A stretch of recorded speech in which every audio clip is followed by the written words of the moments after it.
So Daniel, I mean, obviously right now, as you can see, we're not fooling anybody. This isn't a golf. I mean, we're going to be perfectly honest. This is not a golf. Yeah. But due to the coronavirus and other things, we're going to have to pretend. And as an advanced player, we're going to have to make the best of this. So as you look forward here, there's obviously a house. There's a house next to it. I mean, we got a whole bunch of different objects. Yeah. So like you said, you have 4 in your hand.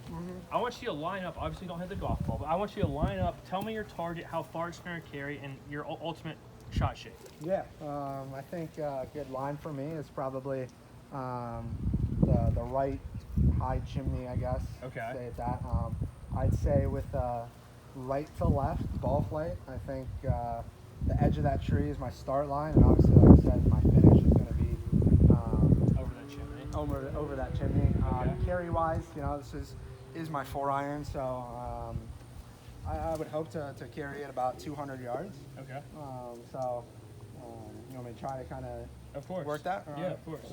Let's just say you have practice swing. All right. So explain to me. I want to practice swing. I want to hear you talk out loud. Like talk to me what you're seeing, what you're feeling. Yeah.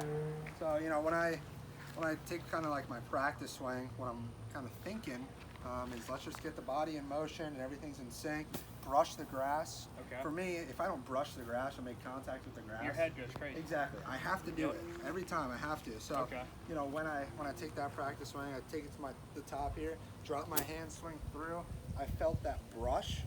I'm ready to go. And you know that's going to be good. Exactly. Contact. I know that that's what I'm looking for. All right. What you're telling me is right now you're very engaged, you're very committed. So let's go ahead and rehearse a full shot. I want you to take your full pre-shot rehearsal. Okay. I want you to picture that nice cut over that right part of the house there. I want you just to step through it and show me how you would do this if you were playing a PGA Tour event. Okay. All right.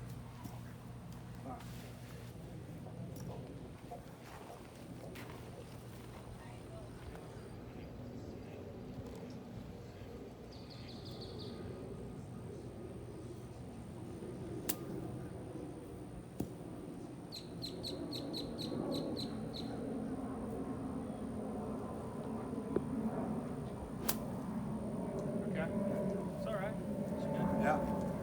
So one thing I noticed when you were looking over the ball, at first you looked down your initial target line, and then from my perspective behind you, it looked like your eyes might have drifted right. And I mean, obviously to the right is another house. Yeah. I mean, so in a golf ball, you could say that's out of bounds. That's a water hazard. Yeah. That's again, it could be a Danger, house. yeah, We don't sure. know. So explain to me. I mean, is that something you always do? Do you find your mind drifting, your eyes drifting? Is that like a lack of focus in your mind, or is it just you being worried, not having the self-confidence in your swing? Just kind of explain to me what you feel there. Yeah. I mean, sometimes I find myself thinking, all right, well, what's my bailout, so to speak? Okay. So if I'm going to miss this ball, where am I going to miss it? And that's sometimes not the best way to think about it, but Sure. yeah, I more often than not, because my miss is to the right. I look to the right and see what's there. Be like, Right. and kind of talk to myself and mentally think about it. All right, gosh, if I turn this one over, and even if I snap hook it right, I'm still in play. If I block this right, I'm out of play. So Right, yeah, right. I do sometimes look at what's right of my intended line. So yeah, I mean, something I kind of always done. It's different for each shot, which is weird, but that's kind of how I kind of think about it. Yeah. Of course, yeah. So one thing I want to challenge you with, I mean, obviously it's easier said than done. I mean, like they say, golf is all between your ears. Yeah. It's the longest 6 inches in golf. Whatever you say, you've heard all these different analogies. But one thing that it's helped me, I tell my players, I tell everyone this, don't worry about that. Because for me personally, I'm sure it's the same for you, if I look over, I'm over the ball and I'm looking, there's a water hazard right, or it's an island green, I have to carry it 185.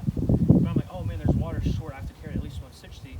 Next thing I know, I'm going to come back, I'm going to hit it fat, my hips aren't going to engage, I'm going to hit it fat, and it should go 158 yards, I'm hitting it right there in the hazard. Yeah. So one thing I want to challenge you with, whenever you're over that ball, there is not a doubt in your mind that ball is going 200 yards onto the center of the green, it's going to release right towards the hole. Yeah. So when you practice these next few shots, just have no doubt whatsoever in yourself that you're going to hit it. Don't look either way. I don't care if there's a bunker right, if there's out of bounds left. I just dial in that target, okay? All right, yeah.